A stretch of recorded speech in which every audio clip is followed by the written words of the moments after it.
locked in. Look at what we have here, folks. To the only show that matters. The cream of the crop. Duke loves wrestling. And there is no one that does it better than your host. I have come here to chew bubblegum and kick ass. The Duke. And I'm all out of bubblegum.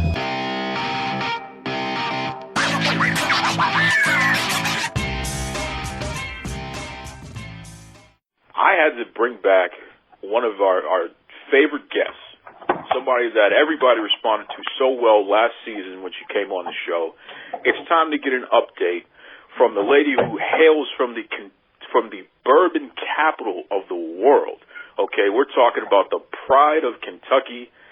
Ladies and gentlemen, say hello once again to Jessie Jones. Jessie, how are you? I'm doing great. How are you? I am over the moon, and especially over the fact that you have really taken the wrestling world by storm through this whole WoW Superheroes thing. Talk to us about how it's been over the past going on 2 years now. How has this changed or even affected your career in general? Oh, it's just been absolutely amazing. It's been a whirlwind. Everybody wants to know, what Jessie Jones is up to and what she thinks it takes to make wrestling great again. And, I'm still spinning, it's a whole lot coming from being from a small town, and having a dream and then actually making it to your goal. You know what I mean? Oh, absolutely. Absolutely. And I'll tell you, one of the things that I do, and the listeners, they've demanded it, whenever WoW Superheroes is on TV, I'll be on Twitter and I'll live tweet throughout the show. And what I've noticed is the amount of support that Jessie Jones has from all over the world. I mean, people really have taken to not only who you are as a person, but also the amazing work that you do in the ring. It's really something amazing because you're not necessarily some good girl out there. You're busting up people and breaking arms and what have you. How does it feel to be one of the more beloved members of the WoW Superhero roster? Oh man, I didn't even know that many people liked me. I get a lot of people that are really angry, but I mean, I'm just honored and thankful. I'm thankful that people enjoy watching me and that that I have any effect on them whatsoever. I'm just glad. I'm just happy to be here. I say that all the time, but literally, it's the most honest thing I can say. I'm just happy to be here. You know what I mean? Well, sure. I'm honored. And you certainly have shown it. In fact, Jessie Jones could not be denied. So we start off Season 2 of WoW Superheroes a few short weeks ago on Access TV. Once again, folks, that's Saturday, 8 p.m. Eastern Standard Time, Access TV. Literally prime time. The very first match that we see to kick off Season 2 is Jessie Jones versus Fire. And, what a way to kick it off. What a way to reiterate who WoW Superheroes is to the world than to have Jessie Jones in there against Fire. Talk to us about that match, because that was really a heck of a match that you two ladies had there. Oh, absolutely. Fire's a very talented girl. I think I may have underestimated her, going into the match, because I didn't really respect her, and I was I was determined I was going to break her arm and put her out, but she put up a good fight, so at the end of it, I decided I'd let her keep her arm and let the arm bar go after that she tapped out. Yeah, I was very surprised that you let it go when you did, because I've seen you in there. I've seen some things that you've done where you cinch that arm bar in and you don't let go until you know that arm is broken. But you showed her a little respect in return because of the great fight that she put up in that match. So I absolutely tip my hat to the both of you. That's something else. Now, in episode 2, something interesting happened. We had a situation where the Beverly Hills Babe, she got double-crossed. And it just did not end up right at all.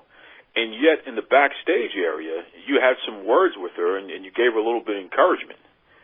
Does this mean we're going to see Jessie Jones and the Beverly Hills Babe potentially teaming up in the not-too-distant future?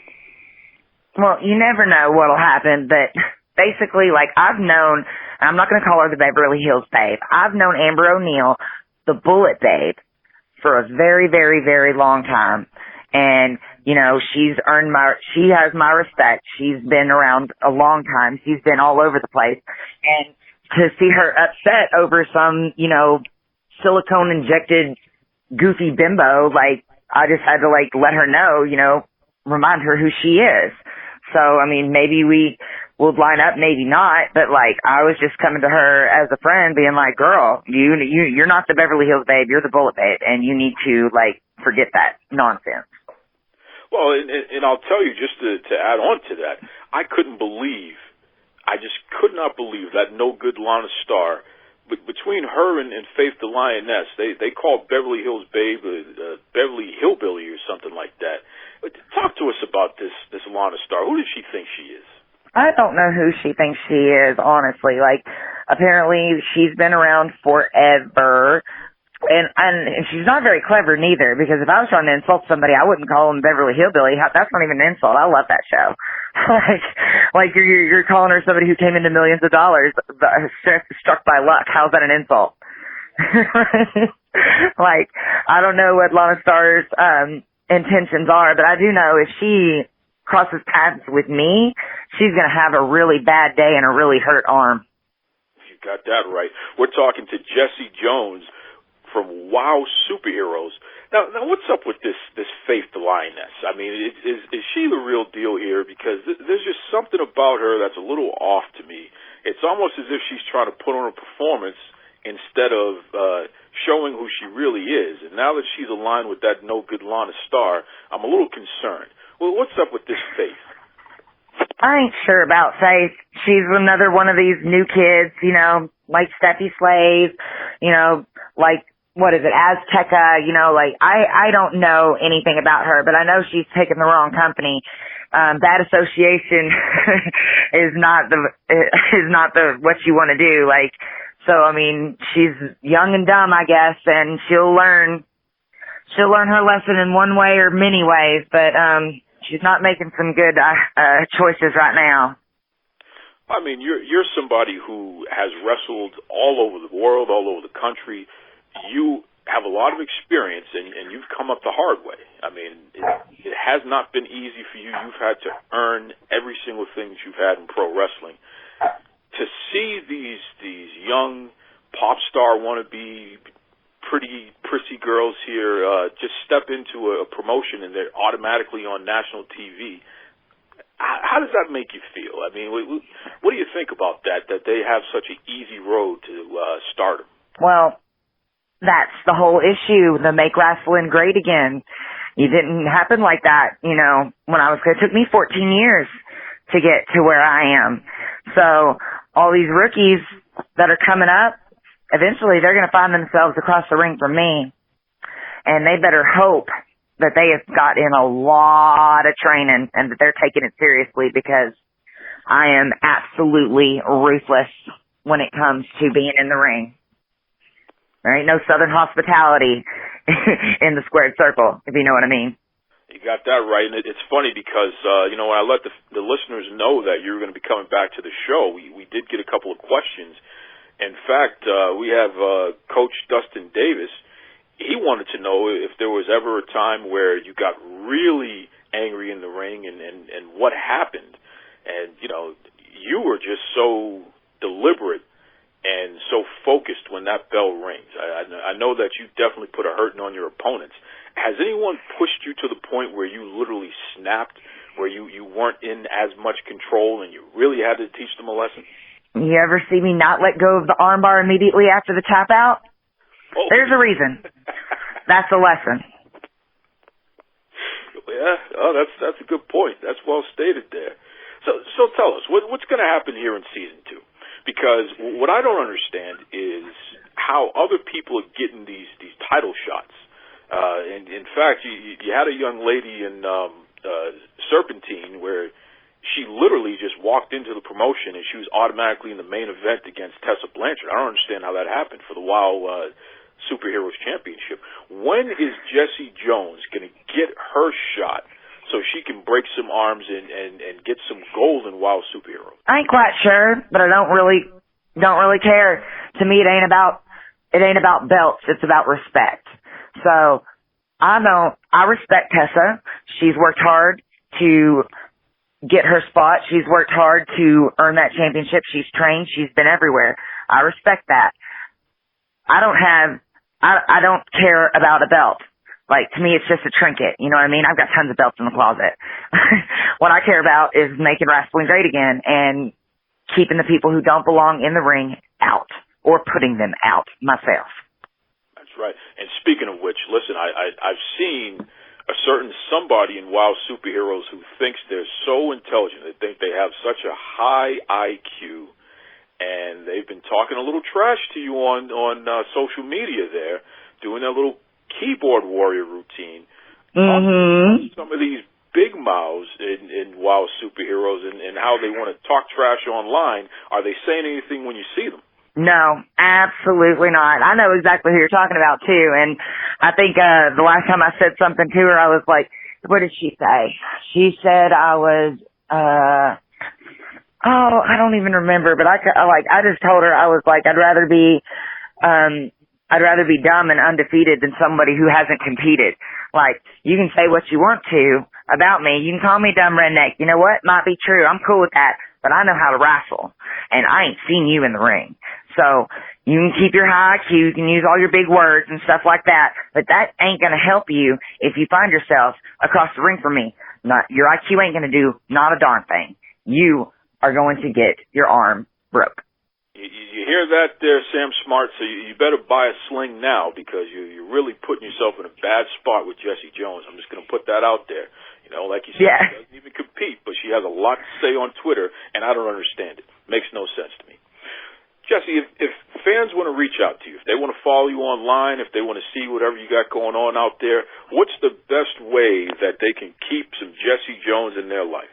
I'm on Instagram and Twitter as wow_Jessie Jones, JESSIE.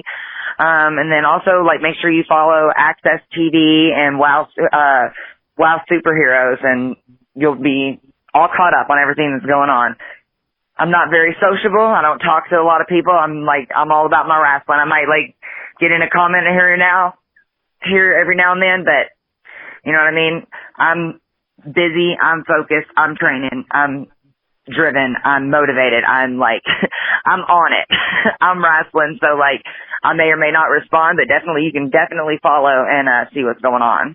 Well, and I can tell you folks from experience, she definitely means what she's saying there. I know that Selena Majors gave me the heads up that Jessie Jones comes down to the WoW training facility, and sometimes she gets her hands on the new recruits down there and roughs them up a little bit as well. Yeah, it happens. I'm not allowed back there. Yeah, I think you blooded a few noses a little too often. You twisted a few too many arms down there. You know, these kids are just breaking in, Jessie, and you're putting a hurting on them, huh? Well, you got to break them in the right way, right? That's right. That's right.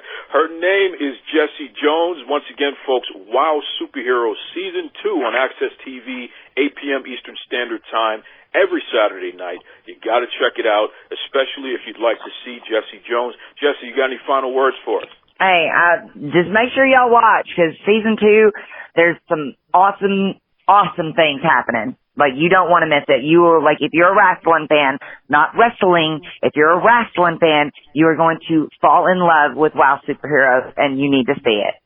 I'll tell you right now, I know that she's not someone to mess around with.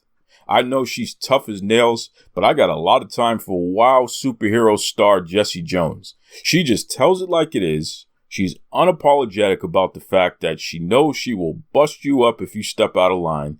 And hey, that's life. Wow. What a fun interview with Jessie Jones. And listen, folks, when we had her on last season 1 of WoW Superheroes, everyone was talking about, who is that? What's up with this Jessie Jones? And you guys really enjoyed watching her on WoW Superheroes last season. So it's fun to bring her back. It's fun to see her continuing to just make wrestling great again, as she loves to say. Just a real talented person and real cool person as well. So again, shout out to Jessie Jones. And of course, folks, if you want to see Jessie make wrestling great again, break some arms, bust some people up, you got to check out Wow Superheroes every Saturday, 8 p.m. Eastern Standard Time on Access TV. For my money, it's one of the best shows on TV, period. Not just wrestling shows, but best shows on TV, period. And folks like Jessie Jones is one of the main reasons why. That's right. Listen, welcome back to the Duke Loves Rasslin podcast. How you folks doing? We continue this great series on women's wrestling, and I'm having so much fun having all the different personalities from WoW Superheroes come on the show and share their thoughts, not only on WoW, but just in general. And we're going to keep that train going. It's going to be happening again next week. Got another special guest. I'm not going to say who. You'll have to stay tuned to find out. But yeah, just cool stuff. On this week's episode, we have a really fun interview with a woman who I say is legitimately a real-life superhero. I mean, she's basically Superwoman. I'm talking about comedian Heidi Grandberry. We also have the return of our man, Reed. That's right, Sean Reed. He's the combat sports analyst. He has a lot to talk about boxing and mixed martial arts and you name it. So that'll be another fun interview with Reed. But before we get to any of that stuff, let me go over the top stories in pro wrestling, because I'm telling you right now, folks, I keep saying it over and over again, and it's true. It is a heck of a time to be a pro wrestling fan, and there's just so much going on. So let me just jump right in. Starting off with Impact Wrestling has officially announced they are going to be on Access TV every Tuesday night. And that's 8 p.m. Eastern Standard Time. So Tuesday nights, you can expect Impact Wrestling to be on Access TV. And that pretty much sets the calendar for us, mind you. Pro wrestling every single night of the week. Okay? We start off with Monday Night Raw, WWE Raw. That's on the USA Network, 8 p.m. Eastern Standard Time.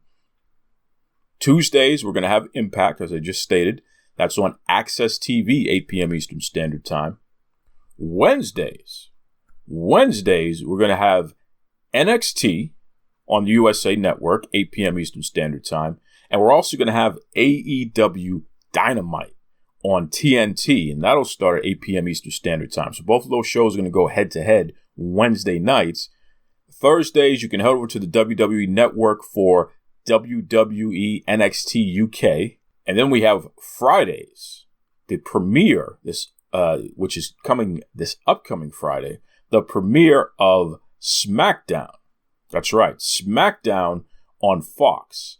Believe that's going to be happening. When I say this upcoming Friday, I literally mean next Friday. So not tomorrow. If you folks are listening to the show when it first comes out, Thursdays, 11 p.m. Eastern Time, or not today if you're listening on Friday the 27th of September. But literally next Friday, we start SmackDown Live, which actually it's not even going to be SmackDown Live. It's just going to be SmackDown on Fox. And that's regular Fox. That's not Fox News. That's not Fox Sports 1. It's Fox TV. So if you have a local Fox affiliate, which everyone does, you're going to be able to see SmackDown Live every Friday, 8 p.m. Eastern Standard Time. And then Saturday, of course, we have WoW Superheroes, 8 p.m. Eastern Standard Time. And then we have New Japan Pro Wrestling at 9 p.m. Eastern Standard Time. And that's all on Access TV. So Access TV is a really major station when it comes to pro wrestling, especially in America. It's a pretty big deal. So, and of course, Sundays, I didn't leave you out. Sundays, that's pay-per-view day. Anything can happen on a Sunday. That's pay-per-view day. And you can imagine with all these different promotions and their deals and what have you, we will definitely see a lot of pay-per-views coming our way, which is great, And keep in mind, I mean, pay-per-view is so different today.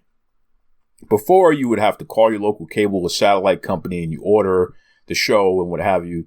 But now that we have these different online mediums like WWE Network and the Fight TV app and all these other different things here, BR Live when it's actually working, it's really interesting because the pay-per-views are a lot less money up front and you have more access And, it's just easier to check out. And more often than not, you're able to replay the pay-per-view more than once. It's not just a one-time shot. So it's pretty cool. Pretty cool to be a wrestling fan in 2019. And I'm really excited about that. Shout out to Impact Wrestling. You've figured out the day you're going to be on national TV. Making the move to Access TV is a very big deal. I think they just gained something like 20 or 30 million new homes that will have access to Access TV, which means they'll have access to Impact Wrestling. So that's a huge deal. Major step up from where they were. So shout out to them. Moving on. Just got some breaking news here, folks, and this is interesting. Mike Johnson of PW Insider is reporting, and again, this is what Mike Johnson's reporting, so I don't know if it's true or not, but I'm just going to throw it out there. It's a rumor. Johnny, what do we even call him? We call him Johnny Nitro, Johnny Impact, John Morrison, Johnny something. Well, Johnny has signed with the WWE once again. Again, this is a rumor, but if true, that's pretty interesting. Can you imagine John Morrison coming back to the WWE? I mean, where would you even put him? This guy has been everywhere. Lucha Underground, he's been Impact Wrestling, he's wrestled all over the place, continuing to keep his name out there. That would be really interesting to see him mixing it up with the current folks who are under contract with the WWE. I mean, matches with AJ Styles, matches with The Fiend, Roman Reigns, matches with Cedric Alexander, Shinsuke Nakamura. I mean, oh my goodness, the possibilities are just endless. Getting back together with The Miz. Can you imagine that? If Johnny and The Miz get back together? It just, I don't know. It's pretty cool. So if it's true, congratulations to Johnny and WWE. That's a pretty big sign. Pretty big. I don't understand why AEW didn't get Johnny. Impact, they've completely rebuilt their roster, so I can understand if they wanted to move in different directions and build new stars. That's fine. Ring of Honor, you couldn't get Johnny? What's going on with Ring of Honor? I don't know. But that's a major sign by WWE because I know they have a history with Johnny. Johnny is still looked at favorably out there in the wrestling world in general. Still does amazing things. There's a lot of meat left on that bone, a lot of tread left on those tires there. So, and here's my question: what does this mean about his wife? Keep in mind, Johnny's wife is Taya Valkyrie. What does this say about her? Could we possibly see Taya? I like to say Taya, but Taya Valkyrie in the WWE? That would be interesting. Stay tuned to see what happens with that. Wow. I don't know. Interesting news here as well, folks, on the AEW front. Cody Rhodes, he posted a photo of an AEW truck. Could be, hauling production equipment or the ring or whatever. But he posted a truck that says AEW on the side. And on the rear of the truck, there's a photo of Cody and there's a photo of Brandy. And Cody's counting down the days to the debut of Dynamite, AEW Dynamite on TNT, which that's happening next Wednesday on TNT, 8 p.m. Eastern Standard Time. Pretty interesting decision to put your face on the back of the truck, Cody Rhodes. I don't really agree with that, but pretty interesting. It's funny because Cody put out a tweet where it was a long tweet saying that he wants it all. He wants people to reach out to him and give him the good, the bad, and the ugly. He wants to hear it all. He wants to receive it all the criticism, all the praise, all the everything.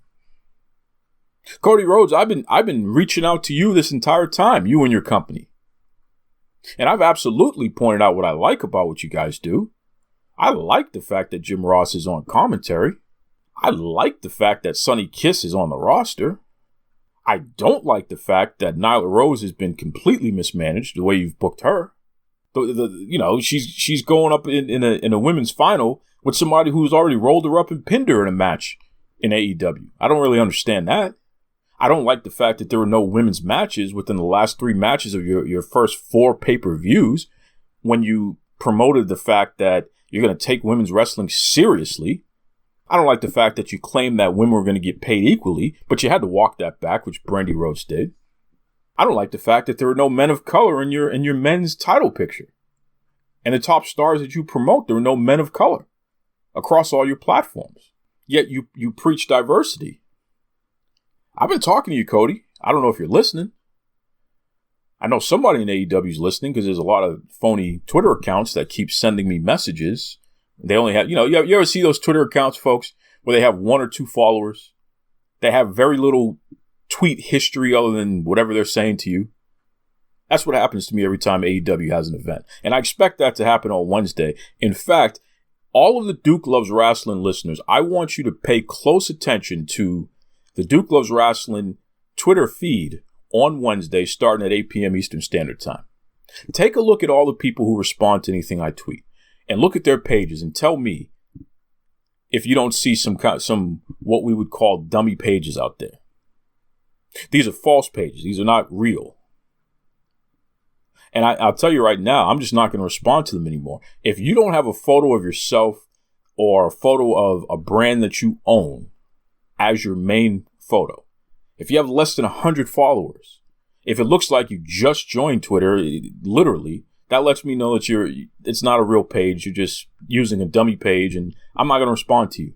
You're pulling the Kevin Durant. I'm not going to put up with it. Cody Rhodes, you're going to be in Boston, Massachusetts coming up, right? What is it, October 9th? You're going to be in my city. You'll probably be here before that day. I'm challenging you, Cody Rhodes. Be a guest on the Duke Loves Wrestling podcast. And I will ask you all of the tough questions that everybody who interviews you is afraid to ask. I'll ask you why you're marketing diversity, yet you're not actually displaying it in a manner that even remotely makes sense. I'll ask you why women are not promoted as heavily as men when you claim that there was going to be equality. I'll ask you that. Huh? I'll ask you about the unprotected headshots in the beginning. Looks like you guys got rid of that stuff, thank goodness. I'll ask you about that too. Does the company care about CTE? And what are you doing about that? I'll ask you these questions, Cody. Because it's not my job to give softballs and to be happy just because you exist. No. If you promote something, if you market something, then you better actually deliver it. You look at all these other promotions that I talk about on a routine basis, nobody gets a pass. I call them all out. Good, bad, and the ugly. AEW is no different. So, we'll see what happens there. Cody says talk to me. So I'm saying, Cody, I've been talking to you. Where are you at? When are you going to respond? Tony Khan. Tony Khan has an office here in Boston. What's up? You want to avoid the tough questions, but you want to make claims, and you want to market things that aren't true so far. I want to know why, and I want to know when you're going to change. Tony Khan says, before the year is over, we're going to have more people of color in top positions, especially the men. You're going to see more of that. Give me a break, Tony Khan. Before the year is over. You lead with that stuff if you're going to sit there and claim diversity. Don't get me started. Anyway, we'll see what happens with our friends over there at AEW. They're going to get it together. They don't have a choice. If this thing is going to work, they're going to get it together. And they're going to deliver on what they claim they're going to deliver on. And we're going to hold them accountable for it because that's what we should do. WWE continues to get hit every single moment because they've fallen short for so long. And when they started promoting this whole women's evolution stuff and not really doing what they were promoting, they get called out on it. The lack of black world heavyweight champions, they get called out on that stuff. So AEW is not going to be any different. Not going to get any kid gloves over here. What do you think this is? I digress. I got a great interview online here with somebody who, like I said, who I feel is a real-life superwoman, the talented, the amazing Heidi Grandberry. In fact, let's just jump right into it right now. I found somebody who is just tremendous. I mean, when you talk about somebody who probably is a superhero and they're just trying to keep it quiet, and listen, I don't want to get beat up. I don't want to get zapped or sent to a far off planet. So I'm going to be careful what I say, because the Navy just said that the UFOs are real. So let me be careful here. But I think we might have a real life Superwoman with us here this week, folks.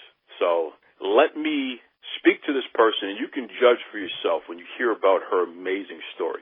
So without further ado, welcome to the Duke Loves Rasslin podcast, Heidi Grandberry. How are you, Heidi? Hey, you're so generous with everything that you said about me. Thanks.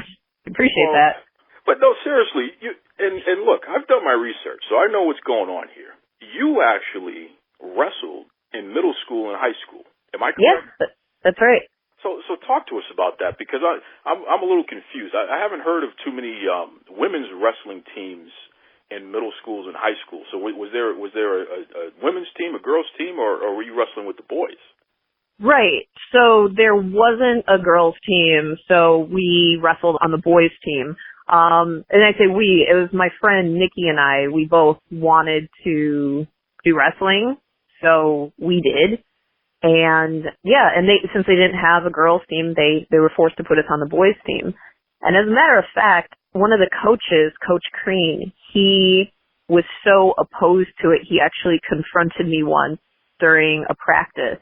And he was like, I don't want you here, but there's nothing I can do about it. But if it were up to me, you would not be on this team. So yeah, the coach, the person that's supposed to be teaching me, did not want me there, but I just kept doing it anyway. That is ridiculous. Oh, so how did it go throughout the rest of the season, or the period that you spent with this coach? I mean, did they do anything to try to stifle your development, or did they just do their job despite the fact that they don't want you there? I mean, I think he was just kind of irritated with us because he thought that we were just there, fucking around just for fun, but he realized that we were serious about it. And actually towards the second half of the season, he actually started, I could see him talking to other coaches, you see her over there? Yeah, she's on my team, because he thought I was taking it very seriously. And I was winning matches against boys. So that must have been something else too, when you think about it, because there's nothing more fragile than the male ego, okay? And especially when you're young, you get beat by a girl, quote unquote. That's the worst thing. You can't show your face around the school anymore if you get beat by a girl. And yet, right, you were kicking everybody's butt in the wrestling matches.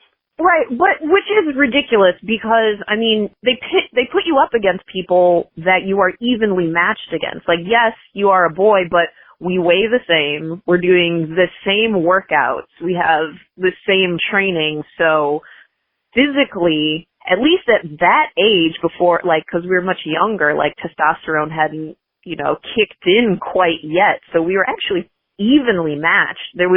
Personally, I don't think there was any reason to be so, I don't know, ashamed if I beat you, but it did happen. There was a kid, I remember, I beat him a few times, because, you wrestle the same kids over and over again once you go to the same school, once you wrestle the same schools. And we were supposed to wrestle this school again, and I was like, hey, where's Clint? And they're like, oh, no, he quit, because he didn't want to get pinned by me in front of everybody. So, again, folks, Quint, it wasn't that he didn't want to beat a girl. He didn't want to get beat by a girl. And clearly that happened already, so he ran away, which is pretty crazy. How did everyone in the school take it? I mean, here you are, this badass on the wrestling team, beating up the boys and what have you. How did everyone else respond?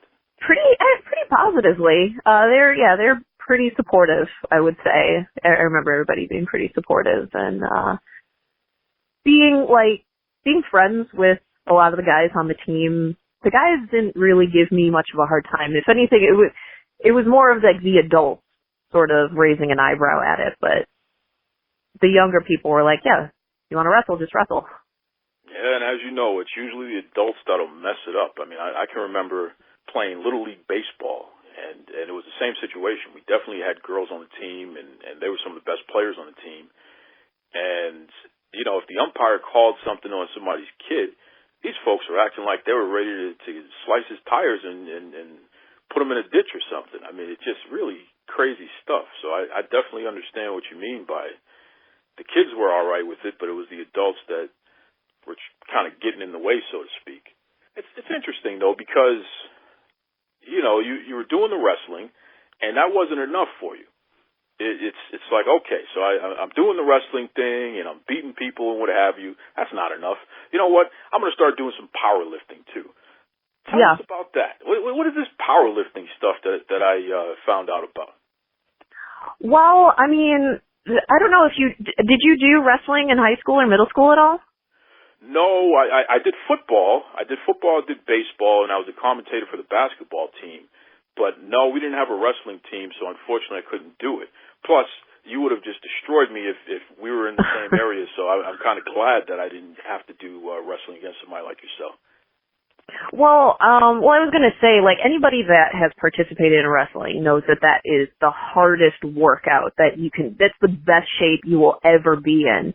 And I kind of got addicted to I really felt so good, being so strong and, like, capable. So our school started a powerlifting team, and, yeah, it was like a no-brainer. I was like, yeah, dude, I definitely have to join. I need to get stronger because I like this feeling. So, yeah, I lifted at the, I think I was at, like, the 110 weight class. It was like 108 or 110 or something, and I remember like winning, like deadlifting. Like I was so skinny and tall, but I was like deadlifting like 220 pounds at 108 pounds myself, and benching not that much, but it was definitely a lot of fun, and it was a way to keep strong for wrestling. So what is that? Because it's I got to tell you, this is very unusual to hear. It's very unusual to hear that a young lady is not only wrestling, but she's powerlifting, and she's doing it at a level where, you know, she's competing and she's winning and all this other good stuff, and it's something that she's really into. No one forced you into it. You made the decision to do these things. Where does the interest in these sort of sports come into play? The interest, it just kind of comes, like, my motivation to do anything, it's just, like, I don't know, I always was encouraged by my parents to kind of, like, if you like something, if you're good at it, then just do it. You can do anything, so do it. Yeah, sometimes I look at stuff like, oh, yeah, I could probably do that if I wanted to, and then I do it. I don't know. And also, like, you're just here one time. You're alive once. Why not try everything? Well, and let me tell you something, Heidi Grandberry, you clearly took what your parents told you, and you kind of took advantage of it there, because you're doing the wrestling in school, and you're doing the powerlifting. As you got older, you became an engineer? Yeah, I got a degree in civil engineering.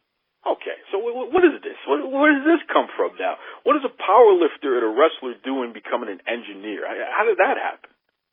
Well, I was always, like, a straight A student. I always got really good grades. I was always top of my class. In particular, I love math.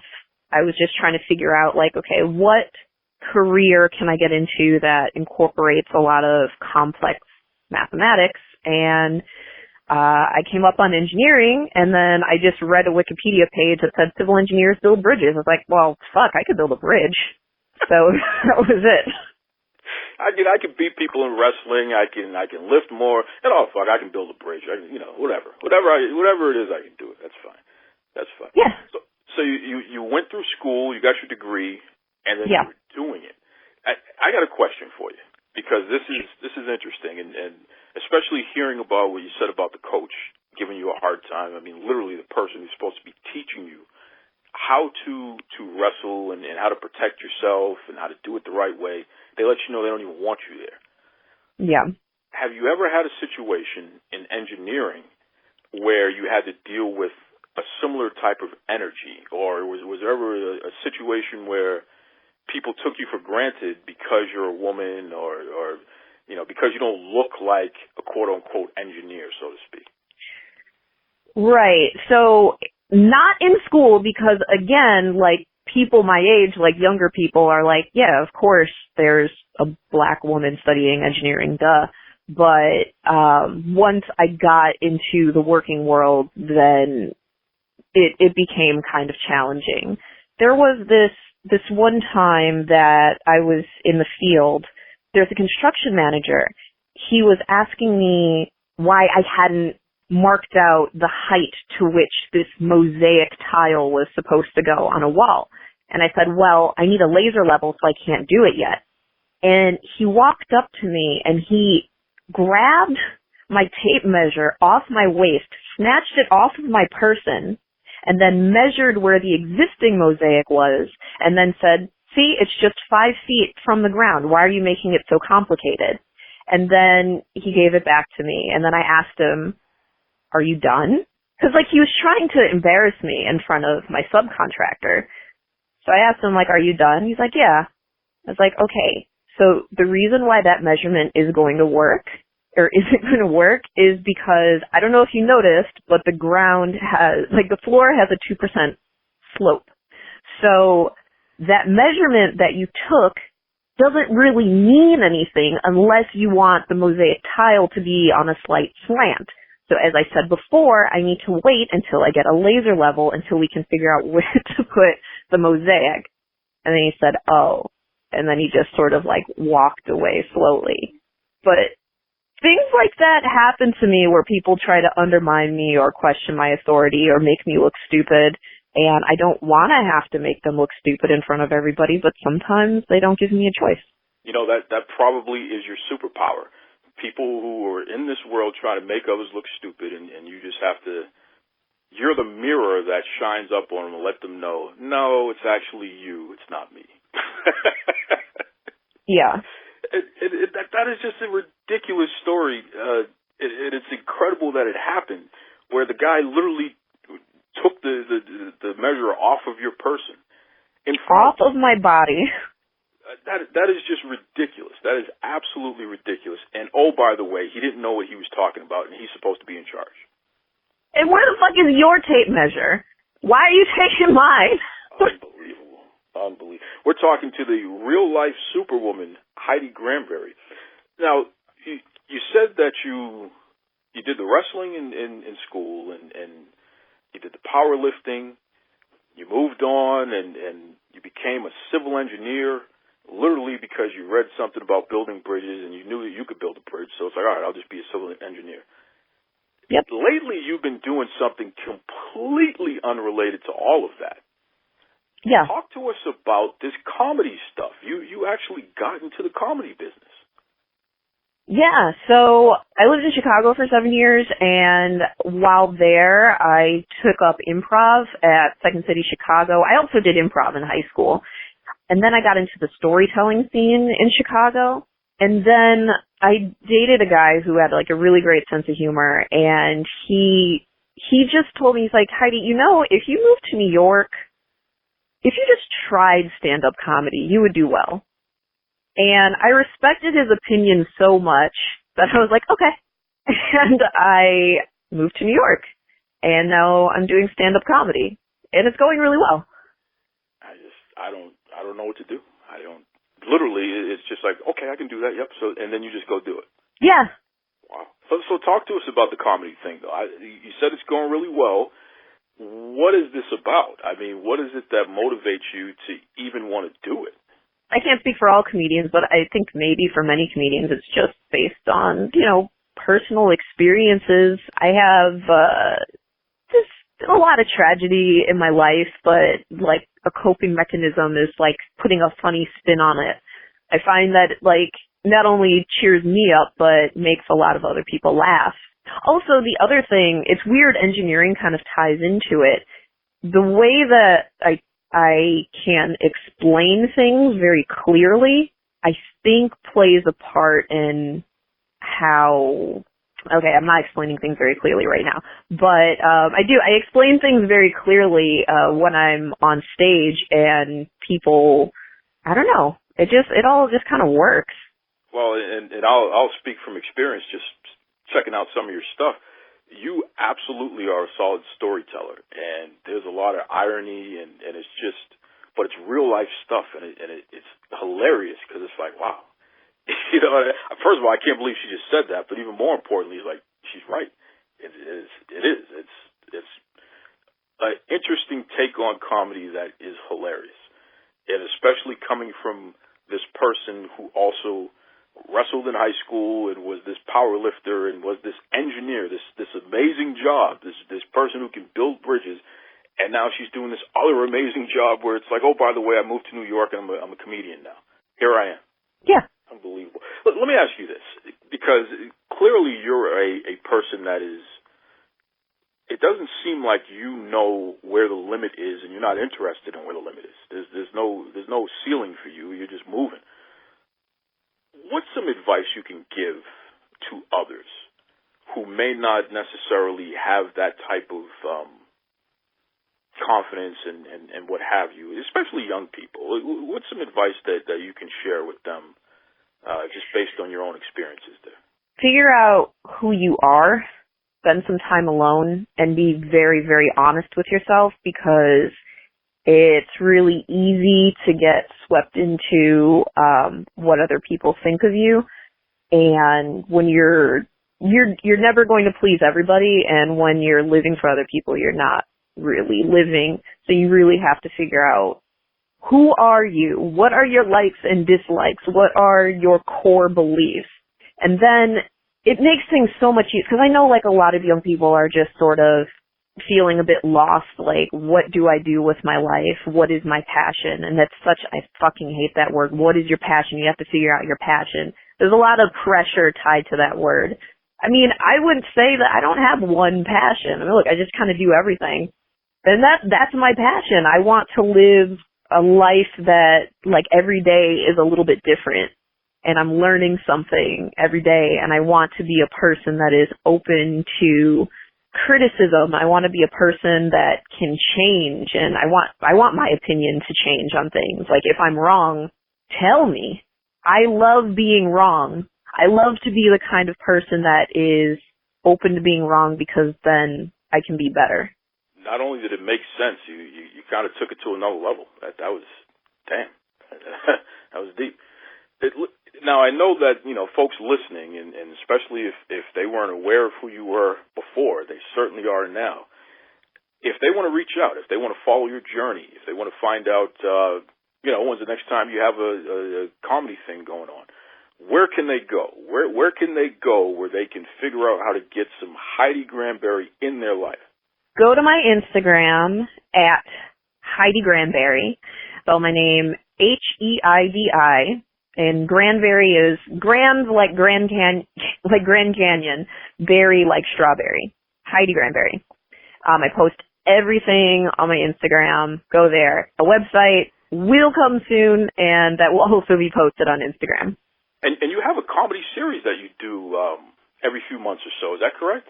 Yeah. So I'm also a comedy producer, and funny because somebody recently asked me, somebody that works in television production, they asked me, like, well, how did you become a show producer? I was like, I just did it. I wanted to do it, so I just started doing it. I started producing comedy shows first in my living room in Brooklyn, and then I had a friend with a beautiful backyard, and she invited me to do a show in her backyard, and I did it there, and then from there, somebody was like, well, why don't you do one at my place? And I did it there, and we get all kinds of big names in there. Our last show was sponsored by Rataburger Pilsner. Yeah, and I'm planning on doing another show for Halloween. Venue is pending, but most likely it'll be in Brooklyn, and it's called Cat in the Furnace. Cat in the Furnace. You hear that, folks? Cat in the Furnace. You got to check out Heidi Grandberry on Instagram, and keep an eye out for her Cat in the Furnace series, especially if you're going to be in the Brooklyn area. Definitely something, if you can get a chance to check it out, you will just be blown away. I mean, you've heard in this interview right here, this lady is, I don't really think that she's from planet Earth, which, again, I don't want to say anything offensive because I'm not trying to get twisted up into any kind of holes or anything. She knows how to wrestle and power lift, and I just don't want those problems in my life right now. But she's Superwoman. I'm just going to say that again. She's Superwoman. Heidi, do you have anything else left to say to everybody? Check me out. Fucking share this with somebody famous so that I can rest a little bit and, like, rest on my laurels. Fucking tired, but I'm having a lot of fun. Hi, this is Earl Oliver from Sully's Vintage Wrestling. This is Raj Gary with WrestlingInc.com. This is Sean Reed, boxing writer and undercover low-key wrestling fan, and you're listening to Duke Loves Wrestling. Woo!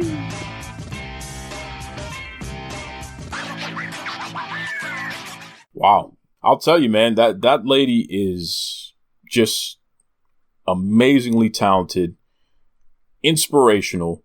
And what I love about her is the fact that she is unapologetic about who she is. She owns it. And she's not afraid to go after her goals. I think there's a lot to be said about someone like that.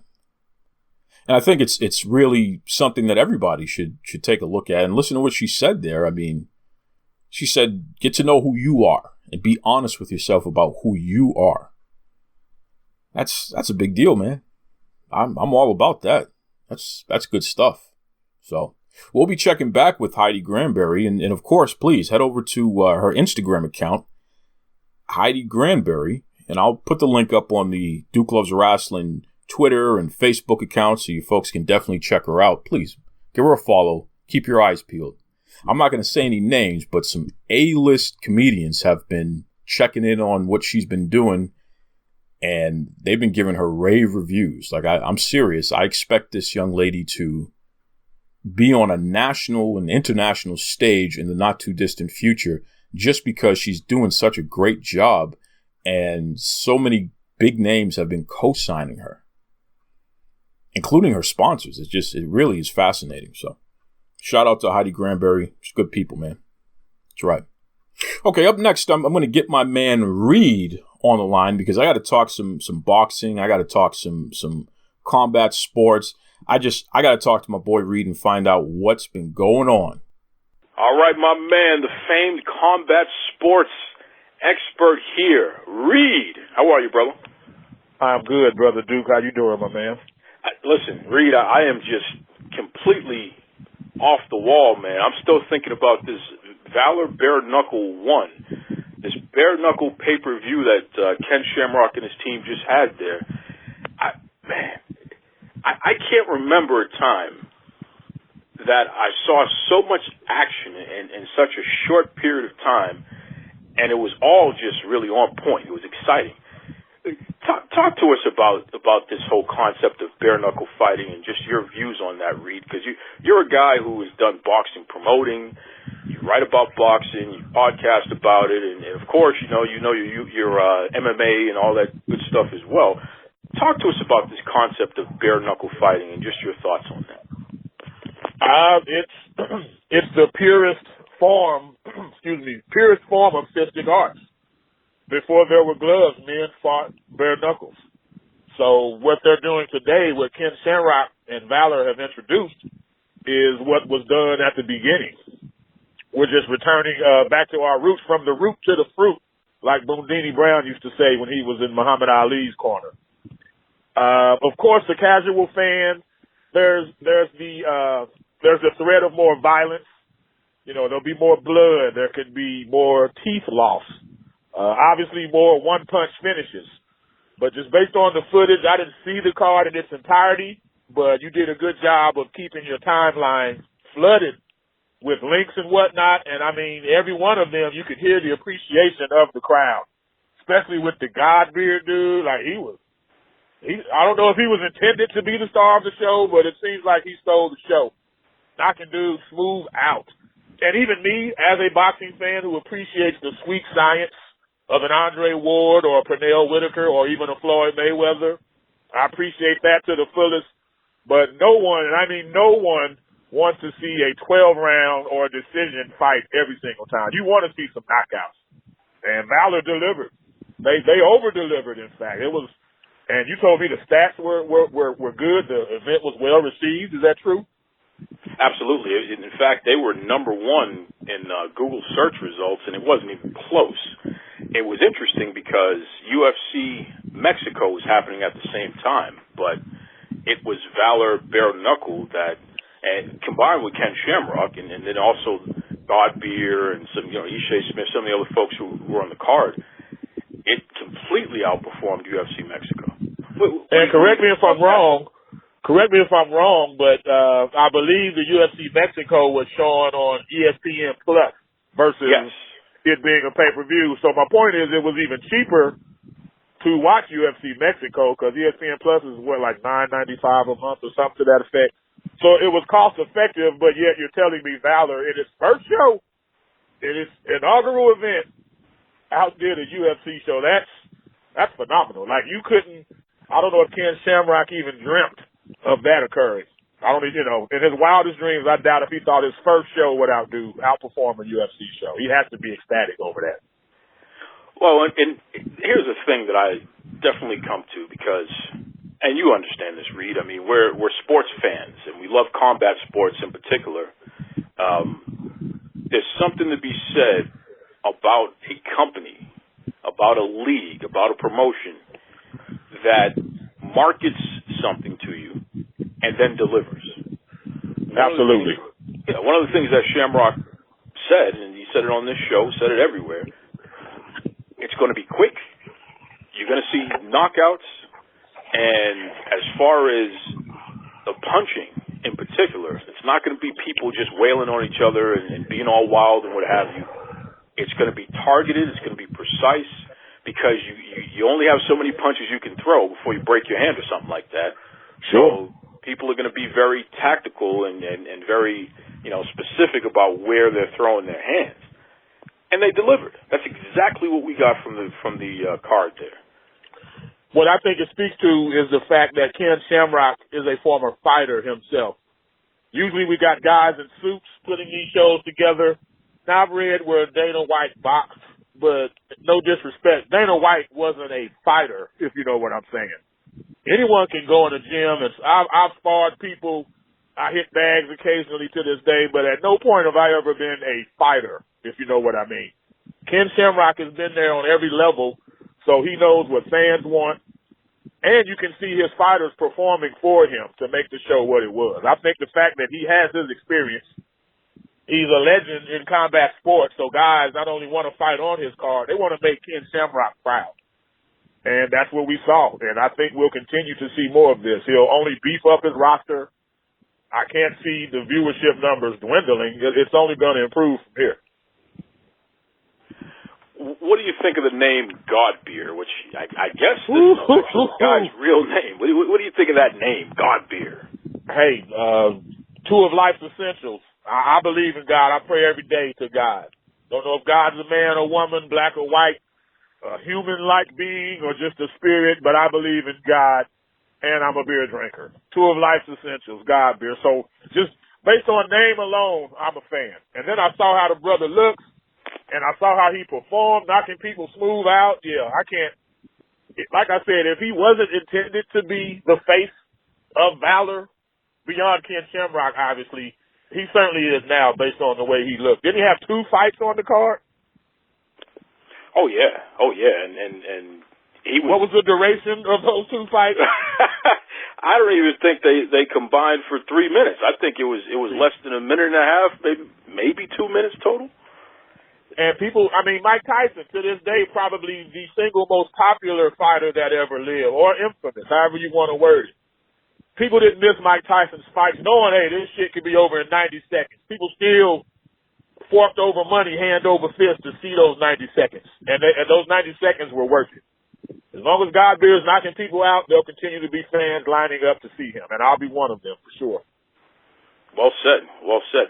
We're talking to combat sports analyst Sean Reed. Reed, it's really crazy because, as we said, UFC Mexico was on at the same time. And, the main event had this guy, Yair Rodriguez versus Jeremy Stevens. So you have the Mexican versus the American. And this was a highly anticipated main event. Everybody knew that, these guys were going to beat the heck out of each other and it was going to be the real deal, et cetera. Big time featherweight bout. crowd was excited. It was on. Right. And then, within the first minute of the fight, something strange happened. Rodriguez went in on Stevens, and he took his hand, and what I could only describe as a paintbrush motion. You know, he took the palm of his hand and he paintbrushed Stevens. He swiped from the top all the way down, and it was an eye poke. Now, was this like a Three Stooges, Mo, Larry, Curly intentional poke, or because John Jones kind of fights with his arms extended, and he's quote unquote accidentally poked some guys? In your opinion, was it one of those, more of a John Jones, or was it some Three Stooges ass shit? I'm going to tell you right now, man. I saw this, and my bodyguard was here, and she was paying attention, and the first thing I said was that was on purpose. Okay. There was no doubt in I saw it from the minute it happened. Before I even seen the replay, I saw it from the minute it happened. Because here's the point, Reed.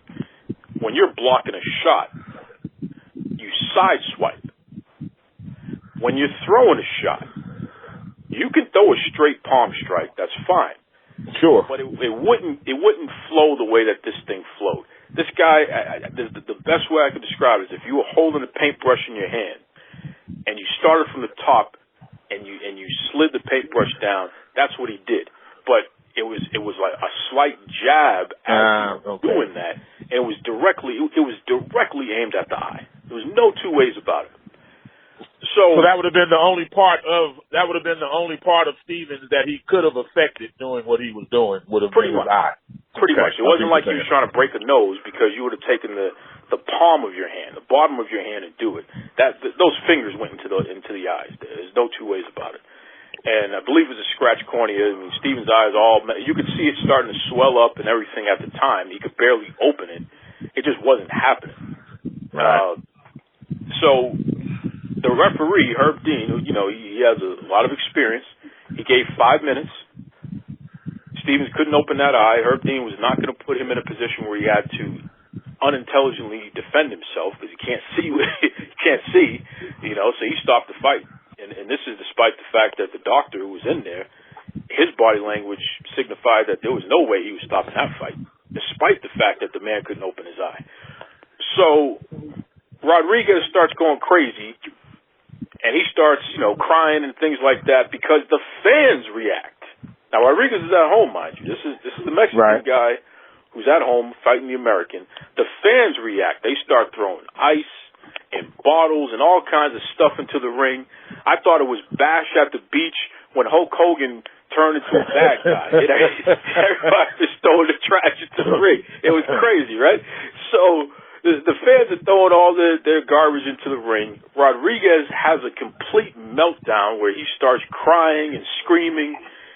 And then Michael Bisping comes in to interview him, and he flares his arms at Bisping, who didn't even take a step back. He was just staring at the guy like, "What are you doing?"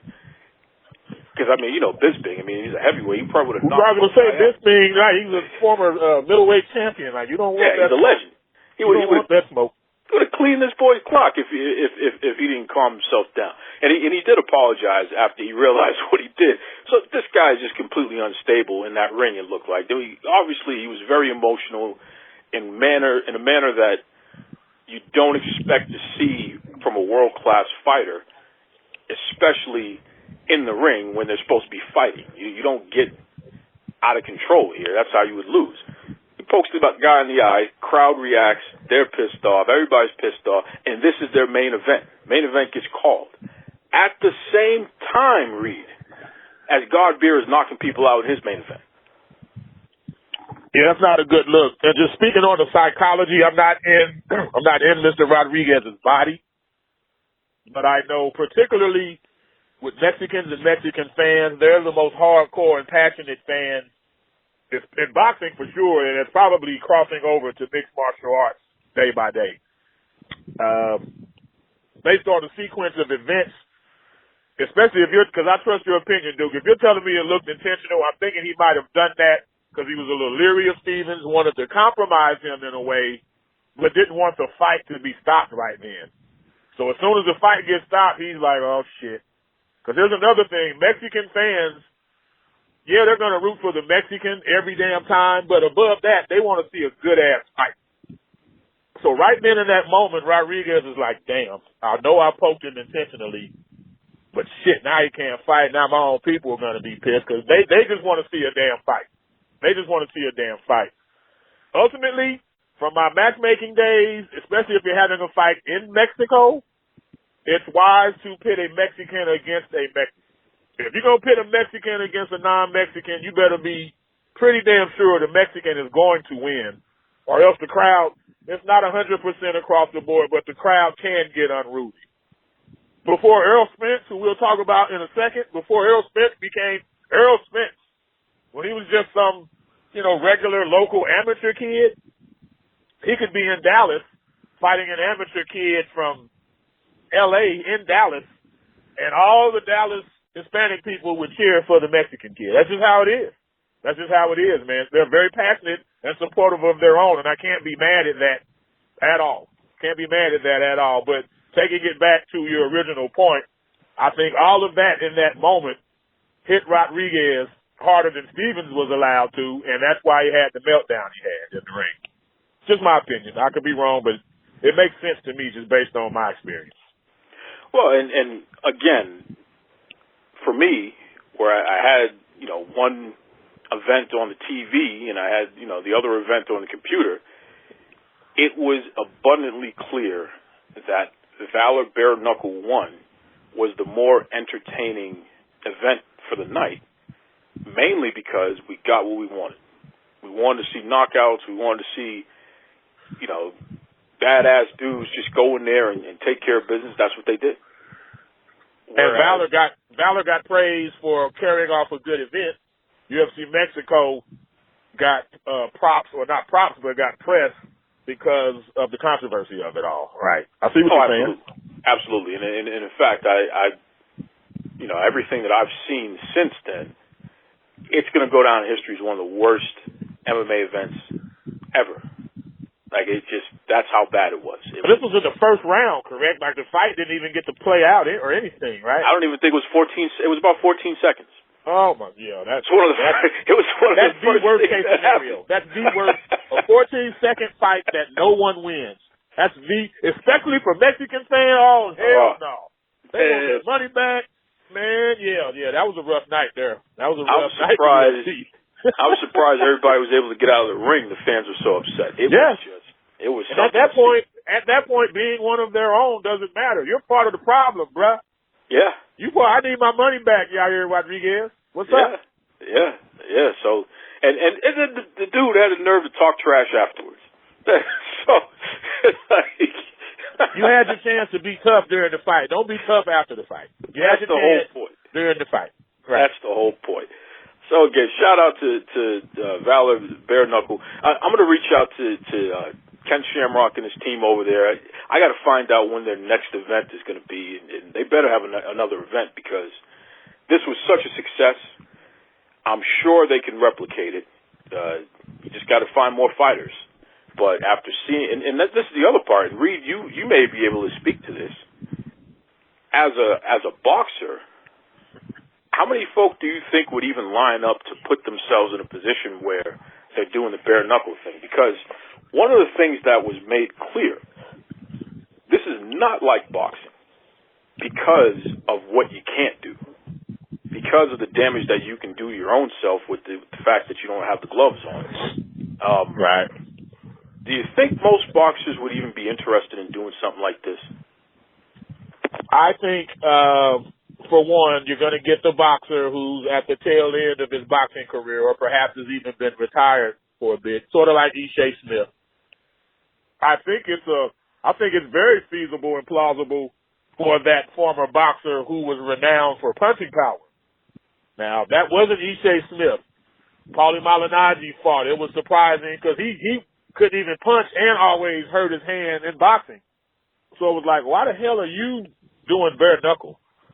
But a guy who could punch, who was like, if Mike Tyson decided to go bare knuckle, oh my God, it would be virtually the same.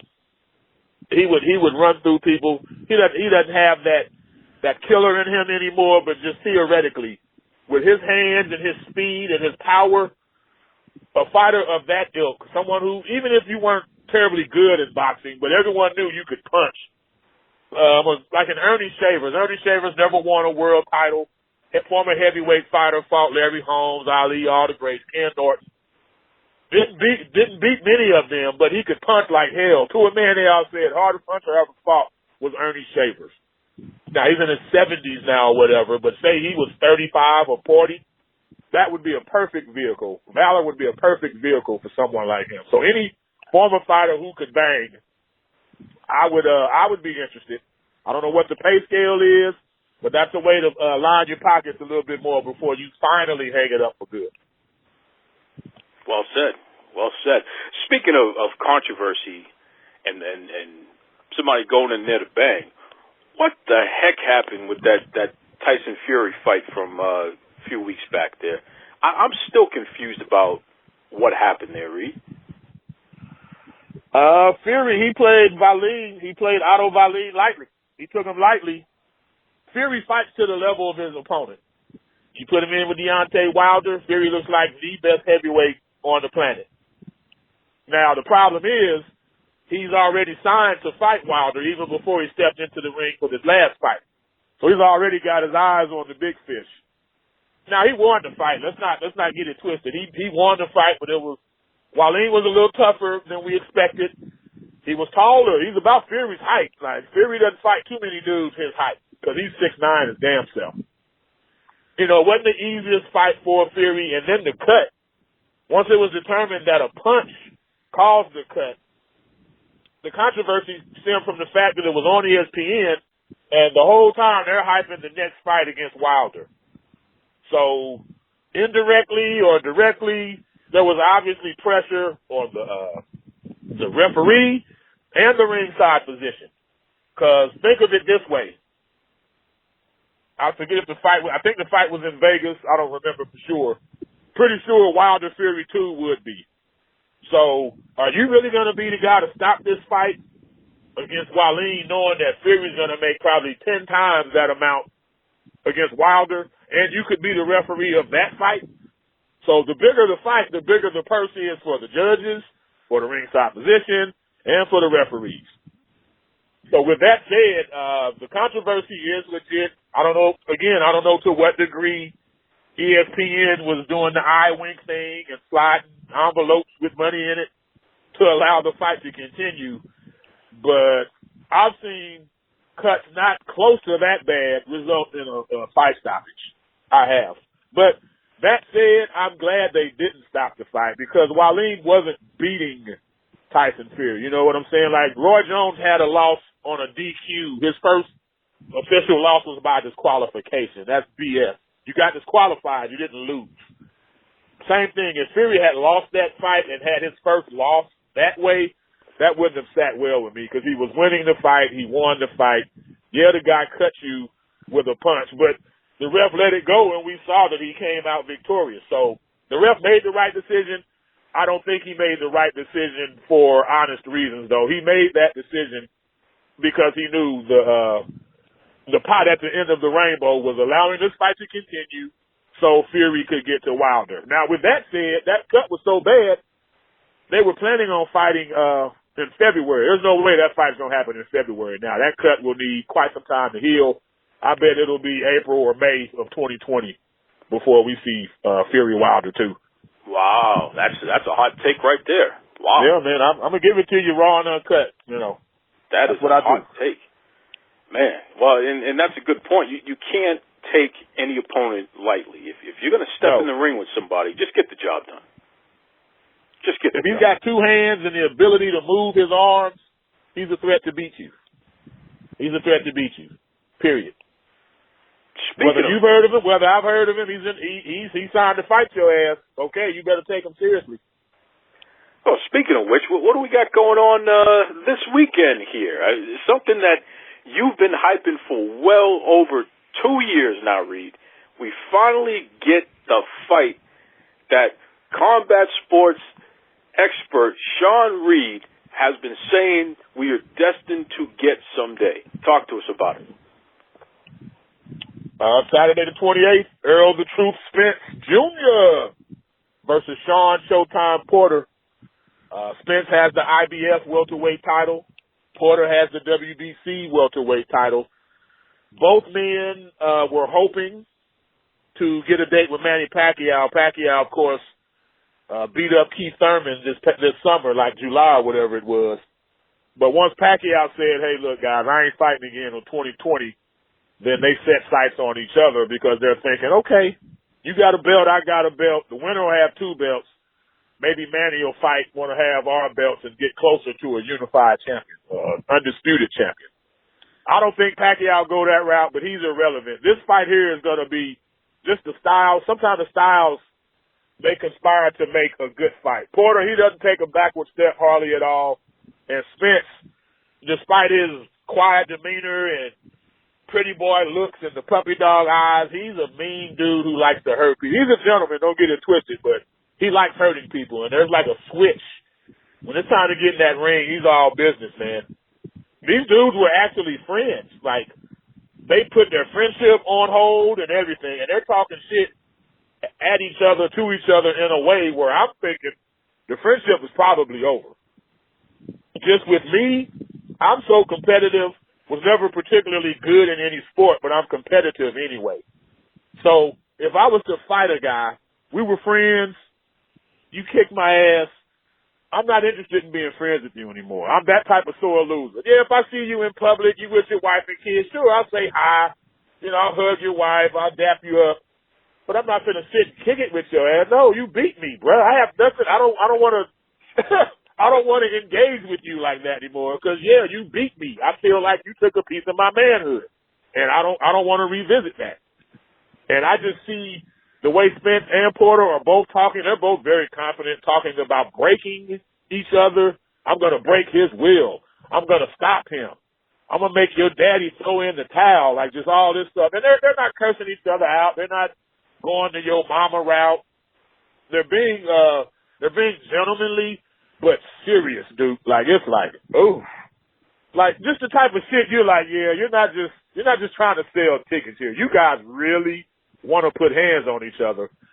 And they're both so competitive. Whoever loses, yeah, they'll dap it up when they see each other at fights, but like you used to see them sitting by each other at fights, nah. You won't see that no more after this one. The loser of this fight won't be interested in that. Beyond Spence and Porter, we got Andre Durrell against David Benavidez. That's going to be a phenomenal fight. We got 2 more good. This is top to bottom. This is going to be the most fan-friendly boxing card of 2019. Maybe not the best pure fight of the year type fight, although I'm predicting the fight of the year of this year will come from this pay-per-view undercard. But literally every fight. Mario Barrios, he'll be on the undercard. We got John Molina Jr. versus Josecito Lopez. Those 2 guys, they don't know how to duck a punch. You know what I'm saying? And they both bleed and get knocked down. Like, this could be some Gotti Ward type shit. I say this a lot because I'm passionate about boxing, but I mean it. Do not miss this card. If you got to illegally stream it, I'm not suggesting it, but do what you got to do. Don't miss this shit. Please don't. Duke, don't miss it. Don't miss it, Duke. Well, you just sparked my interest big time there, Reed, with a couple of things you said. Josecito Lopez is somebody that's another person you've told us on this show over the last couple of years. That's a name that you want to remember. Don't forget about this guy. He's moving up. He's making some moves out there. How's he been doing? In terms of wins and losses, he's really not relevant, but he's a guy who's never in a bad fight. He's never in a bad fight. You want to just see some good action. You want to grab a beer, some popcorn. You know, you with the fellas out, bar hopping or whatever. You can do a lot worse than to watch a 10-round Josecito Lopez fight. Just ask Keith Thurman about him. Thurman beat Lopez, but Thurman damn near got knocked out by Lopez. Josecito's no joke, man. He's never in a bad fight. Even if he loses, it'll be a memorable fight. He's got like 7-8 losses. Don't get me wrong. He'll never be a world champion or anything of that sort, but he's fan friendly.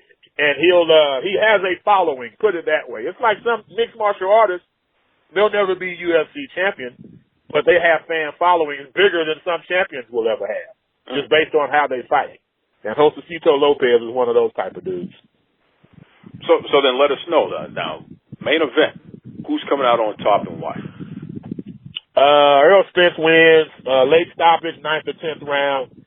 He has every advantage. He's taller. He's younger. He's stronger. He's thicker in the body. He has more skill. He can fight better backing up. He can fight better moving forward. He has a better jab. He's a southpaw. Sean Porter's a tough dude.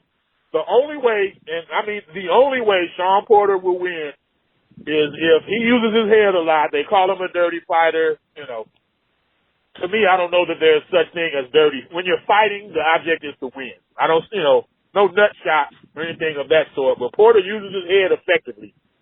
The only way he wins is if he headbutts Spence in some way that causes a Fury level cut, and then Spence is blinded by blood. That's really, to me, Porter's only chance. But Porter's a tough dude.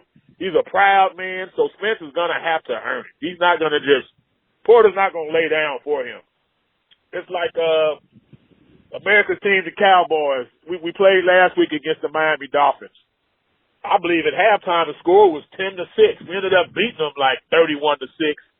But Miami, as bad as they may be, they made us like they didn't just lay down. We had to put hands on them to beat them. We had to convince Miami that we could beat them. Well, Earl Spence, Sean Porter's not believing it. Earl Spence is going to have to convince Sean Porter that he can beat him. So it's going to be interesting watching it play out. I do believe Spence could make make Porter's daddy throw in the towel, though. I think it's about the 9th, 10th round. It'll be so bad. It's like, look, what are we trying to go the distance for? I mean, people get killed trying to go the distance. Throw the damn towel in, live to fight another day. Throw the damn towel. Right. Live to fight another day. Don't be Apollo Creed, man. Don't be Apollo Creed. Exactly. Listen, Reed, if listeners want to reach out to you, if they want to check out some of the great stuff you have going on, especially with your awesome podcast, which I tell everybody, it legitimately, Sean Reed's podcast on YouTube, especially before a boxing event or even directly after, that is one of the best listens you will ever have in all of sports. I'm telling you, it is entertaining. It is enjoyable. It's informative. Reed, if you think this dude is entertaining on here and informative on here, listen to him on his podcast. Tell us how everybody can hear your stuff there, Reed. Reed, YouTube, Reed BBS. Television. It's also spelled Reed BBS Television. I just like to say Television because I'm extra like that. I'm on YouTube.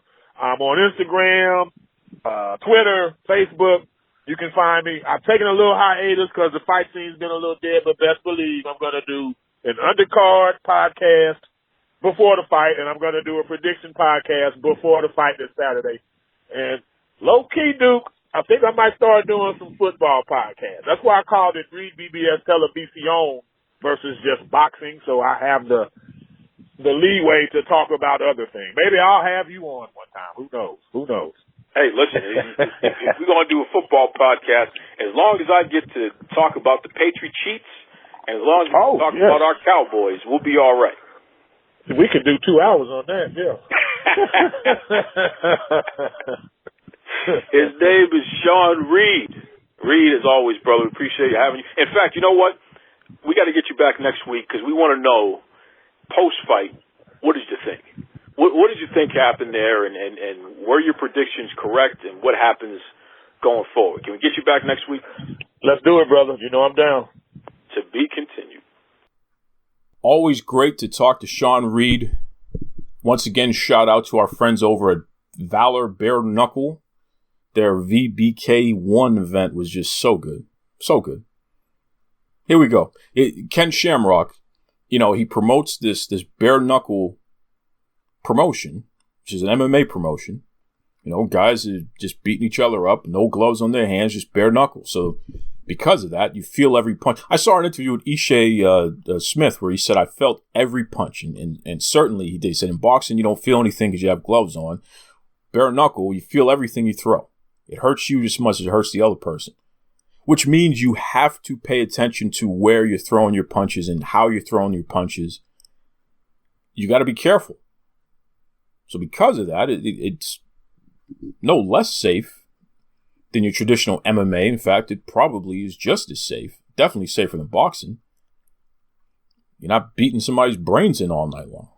Anyway, I'm very proud of them. They did a great job. Again, they trended well above UFC for the night, which is just amazing that they were able to pull that off on their very first event.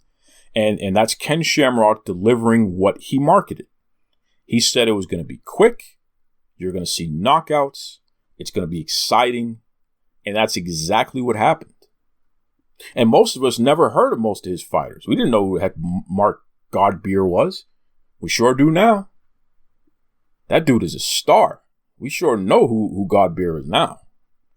So it just goes to show, man, this is what happens when integrity and market research and understanding of the product that you're delivering, when all of that stuff gets tied in together, it becomes easy to deliver what you market. Right? You don't have to sell people on things that aren't true, ruining your brand to start off with, ruining the integrity and the credibility of your brand. No, you tell them what you can deliver, and then you just go out and deliver it.